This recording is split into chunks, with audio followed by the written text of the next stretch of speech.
So this is part two and the conclusion of my Russia and Trump campaign collusion report. My phone actually ran out of memory, so that's why there was an abrupt ending to the last video. I apologize for that. But I left off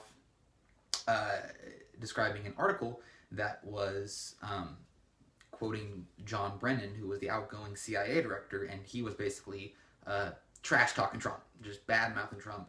And it was just another example, just like I showed the previous example of the former Homeland Security head, Jay Johnson, also openly against the Trump administration. This goes to show how people, within the different executive agencies are openly against Trump, and how that might play into the bigger Russia narrative at play, and some of the political motivation behind it. And now I move on to an article from CNN that talks about Trump's Twitter rampage, quote unquote. He is famously goes on to Twitter to say what's on his mind, and apparently leaks were on his mind, and wiretapping was on his mind. So this is from CNN. Trump's baseless wiretap claim. President Donald Trump made a stunning claim Saturday, alleging without offering evidence that his predecessor Barack Obama wiretapped his phones at Trump Tower ahead of the 2016 election. Quote, terrible.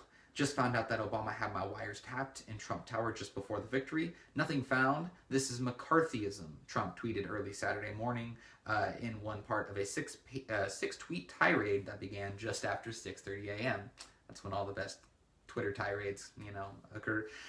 The president went on to compare the alleged tapping of his phones to Watergate and called Obama bad or sick. One of the two, or both. How long has President Obama gone to tap my phones during the very sacred election process? This is Nixon/Watergate, bad or sick guy, Trump tweeted. The way he tweets is hilarious. It really is. Hate it or love it. It is pretty funny.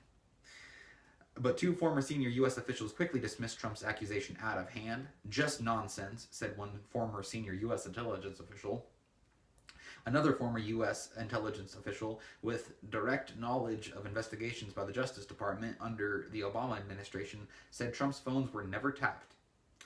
That did not happen. It is false. Wrong, the former official told CNN. It's coming from the very same administration that said, if you like your doctor, you can keep your doctor, and all sorts of whoppers like that. A spokesman for Obama, Kevin Lewis, called any suggestion that Obama or any White House official ordered surveillance against Trump simply false. Simply false. A cardinal rule of the Obama administration was that no White House official ever interfered with any independent investigation led by the Department of Justice, Lewis said in a statement early Sunday afternoon. As part of the practice, neither President Obama nor any White House official ever ordered surveillance on any U.S. citizen. Any suggestion otherwise is simply false. So CNN just comes out and says it's completely baseless what he's saying. Now, I'd like to remind everybody that there were court applications, FISA court applications, to monitor people in the Trump campaign, at least, and maybe Trump as well, because we don't know the extent of the investigation. We don't know if the investigation is still going on. We don't know who all was being investigated. All the stuff that we know has been leaked to sources like the New York Times or the Washington Post, outlets like that are openly, very openly against Trump, and absolutely are willing to collude with these rogue members of the intelligence agency and Obama holdovers, to prop up this Russian narrative. And that's where this stuff comes from.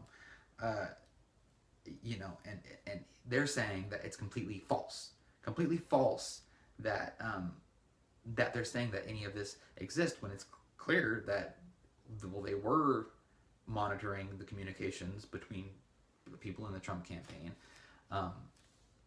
And when you look at what Representative Nunes, the head of the Intelligence Committee, I believe, he was saying that they may not have actually been able to legally listen to Michael Flynn, for example. He doesn't think that they actually had the FISA court authority to listen to Michael Flynn in the first place. Yet the phone call between Michael Flynn and the Russian ambassador was leaked, even still illegally, to the media.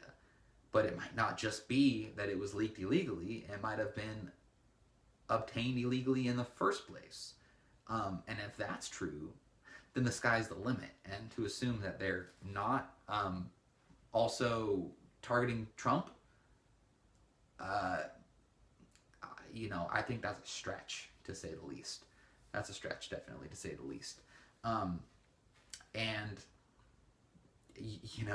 Trump's going out and he's being very open and very frank about these claims. And to be fair, it might not be true, okay? It might not be true that they were directly tapping Trump's phones in Trump Tower. They were monitoring calls.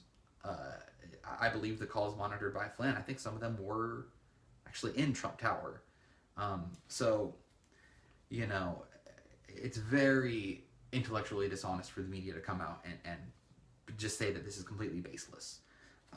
And now we move to good old Chuck Schumer. I mean, he just pops up everywhere.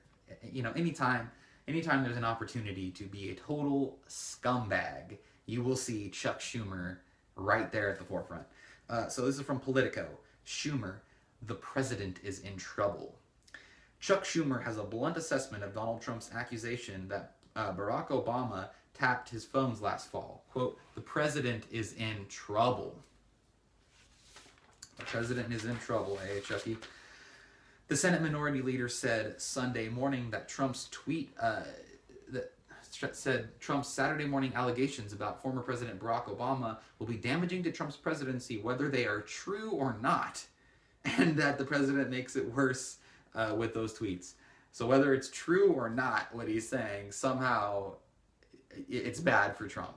It just somehow it proves that Trump's bad. But either way, so there's just no losing if you're Chuck Schumer, apparently. Quote, if he falsely spreads this kind of misinformation that is so wrong, it's beneath the dignity of the presidency. It shows this president doesn't know how to conduct himself, Schumer told Meet the Press. If it's true, it's even worse for the president, because that means that a federal judge, independently elected, has found probable cause that the president or people on his staff have probable cause to have broken the law or to have interacted with a foreign agent. So basically, in Chuck Schumer's mind, in Chuck Schumerland, either Trump is lying about all this and none of they weren't wiretapping him at all, or if they were wiretapping him, then he's also screwed, because of course he's a Russian agent, so of course they got a bunch of compromising stuff on him. That must be the case. So in Chuck Schumer's, and this just shows how these crazy ingrained liberals, the liberal Democratic establishment and the liberal media establishment, how it doesn't matter what Trump does. In their mind, in their world, everything he does is bad. Everything he does is an example of him being a Russian agent, or of him being against the American people somehow. There isn't a world where anything Trump does is good to these people. And that's for whatever reason, but it's on full display, definitely, with people like Chuck Schumer, and same with the likes of Nancy Pelosi and Maxine Waters and Cory Booker and Bernie Sanders. You name it. All of these people, they're all on the same page when it comes to absolutely demonizing Trump. At the expense of even doing things that would benefit them in a bipartisan way. Really, they're putting their own hardcore ideology in front of all of that. And now, so we've got, according to Chuck Schumer, and all these other people, it's clear that Donald Trump is a Russian agent, that he's colluded with Russia, all this other stuff. Well, let's see what some actual people in the know have to say about it. So this is from the Washington Post. House Intelligence Chairman denies evidence of Trump team's ties to Russia. As of right now, I don't have any evidence of any phone calls. Any. This is House Intelligence Committee Chairman David Nunes, who I was talking about earlier, denied on Monday morning that there was any evidence from the intelligence community of contacts between Trump campaign officials and Russian operatives. None whatsoever. As of right now, I don't have any evidence of any phone calls. It doesn't mean they don't exist. What I've been told by many folks is that there's nothing there. And this is a guy who was at the very forefront of getting all this information, of getting to see this information, and being able to determine if there was collusion, if there was illegal activity. And he's saying no, there's nothing. We don't even have any phone calls, that could in any way, be construed as collusion with the Russian government. Nunes contended there was no need at this time for a special prosecutor to investigate allegations of the contact between Russian officials and Trump campaign aides. Instead, the Republican said that the major crimes that have been committed are leaking to the news media on the subject of Russia, as well as other accounts of what should be confidential dealings with the Trump White House, including calls with foreign leaders like the Australian Prime Minister. There's been major crimes committed, Nunes says, referring to the leaks. What I'm concerned about is no one focusing on major leaks that have occurred here. We can't run a government like this. A government can't function with massive leaks at its highest level. So Nunes is saying that we need to go after the leakers. We need to go after the people leaking this information. That's where the focus needs to be. The focus shouldn't be on the narrative of collusion between the Russians, because as he said, there is no evidence of it. And do you really think, for a second, if they really had something, solid evidence that there was collusion with the Russians, that they wouldn't have presented it by now, that they wouldn't have put it out there? Do you really think they would be resorting to desperate tactics like trying to say that Michael Flynn talking with the Russian ambassador as the incoming NSA, or the incoming national security advisor, that is somehow inappropriate or an example of collusion with the Russians? I mean, that just wouldn't be the case. They wouldn't be putting forward these sort of desperate examples and desperate scenarios and trying to twist narratives. If they really actually had something, you'd think they would have put it forward by now. And Nunes is saying there's nothing. And, that's not all. From the Hill. Former Bush Attorney General Trump right that there was surveillance. Former Attorney General Michael Mukasey on Sunday said that President Trump is likely correct that there was surveillance on Trump Tower for intelligence purposes, but incorrect in accusing former Barack Obama of ordering the wiretapping. And again, it doesn't have to be Obama literally going to James Comey and saying, do this, or going to John Brennan and saying, do this. It's more, or so he's put people at the heads of these organizations, and he put them there for a reason, because they're likely going to follow through on agendas that he would want. So then when they actually, go forward with investigations and try to get FISA, court authorization to spy on people in the Trump campaign, and then get denied, and then come back.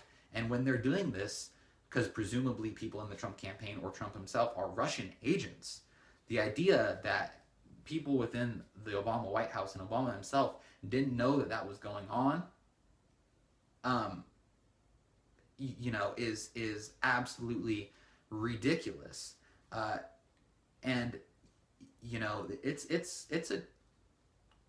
it's quite a situation, because if these agencies were just acting independently, and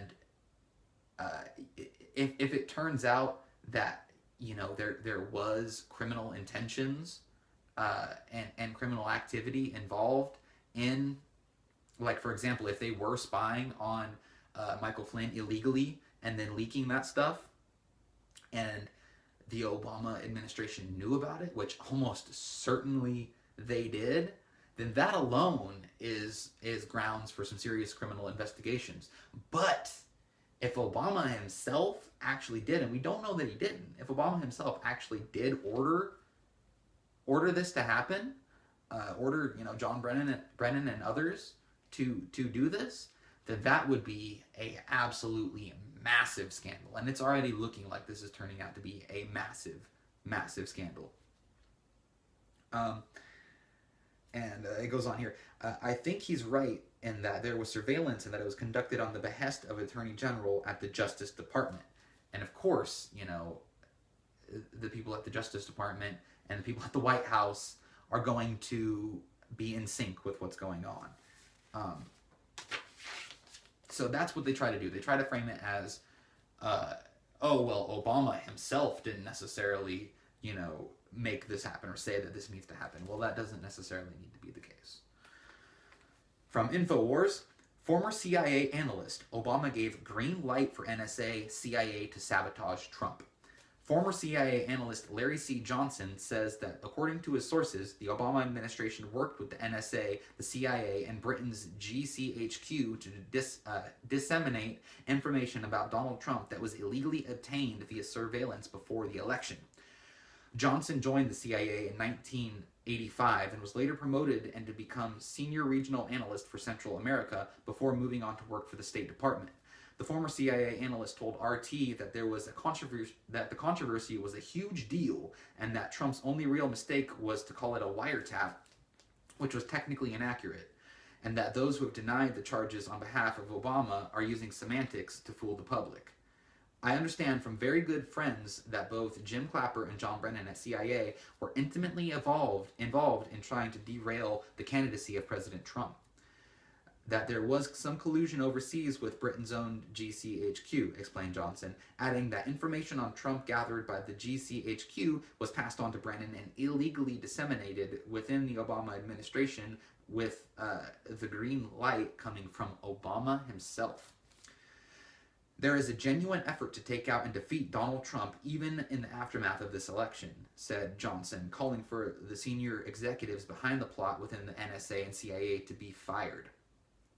According to former CIA analyst, there is a organized effort on behalf of Obama and his allies to sabotage Trump, and some within the camp even thought they could prevent him from taking the oath of office by releasing his infamous Pissgate dossier. That's what they call it here. That was the dossier that BuzzFeed released that was saying he hired Russian hookers to urinate on a bed that Barack Obama was going to sleep in.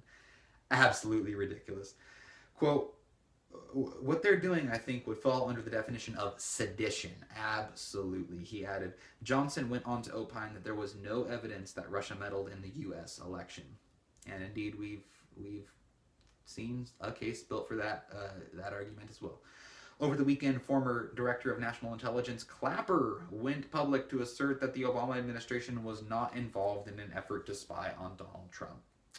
Well, let's see how credible Mr. Clapper is.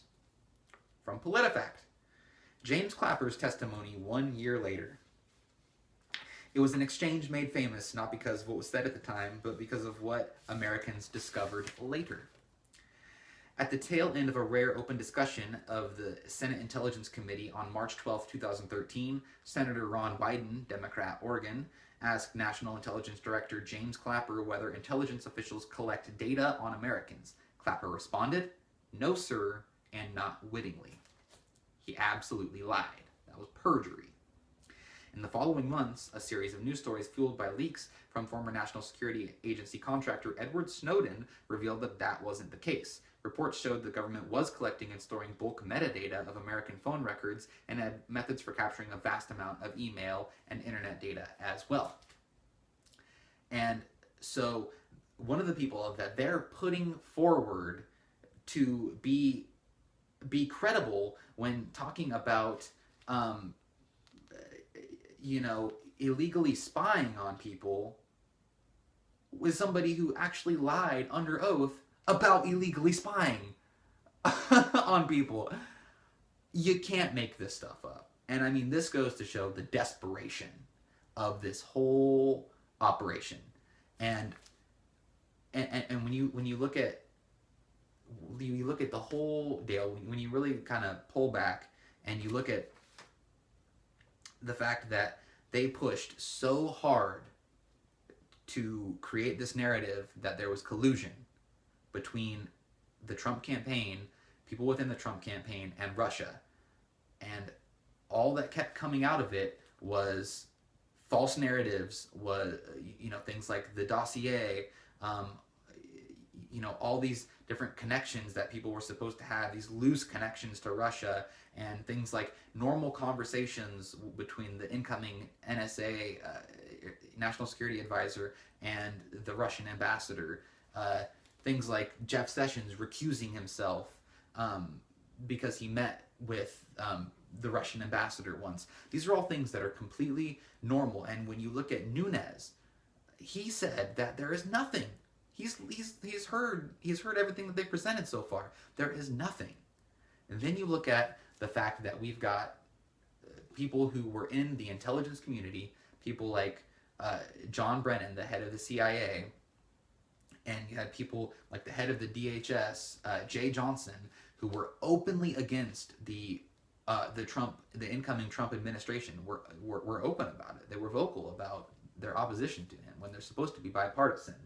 And you look at the media, how the media completely overblows this whole situation, and then you've got all these leaks, these people within the intelligence community and Obama holdovers that are leaking all this classified stuff, phone calls and transcripts and all this other stuff to media organizations. And then the FBI's own report about the Russian hacking says that Russia didn't even actually hack us. But the Department of Homeland Security did hack into several state, or attempt to hack into several state election systems. I mean, when you really start to put all the pieces to all this stuff together, make up your own mind. But I think it paints a pretty clear picture to me. And, the bottom line is that, in my view, this is a total witch hunt, and this narrative is going to completely fall apart, and it needs to, and the people that were involved in leaking this information, bare minimum, need to be taken to task. They need to be held responsible for what they've done, and an investigation really needs to be done into what the Obama administration knew and when they knew it. I mean, this is a very incredible situation that's unfolding before our eyes, and this may very well turn out to be an absolutely massive scandal. An absolutely massive scandal. So, I appreciate you guys watching. I know this was a really long video. I wanted to really be able to lay out all this information so you can really be able to have all these different angles on this issue and really be able to make your own decision. But again, I feel like the Russian narrative is completely falling apart, and it needs to. And we definitely live in some very incredible times right now, that's for sure. So, hey, I appreciate you guys watching. If you enjoy this, please subscribe. I'll definitely have more on the way in the future. Leave a comment if you've got, any constructive criticism, if you've got any suggestions, anything like that. And I really appreciate you guys watching. May the force be with you.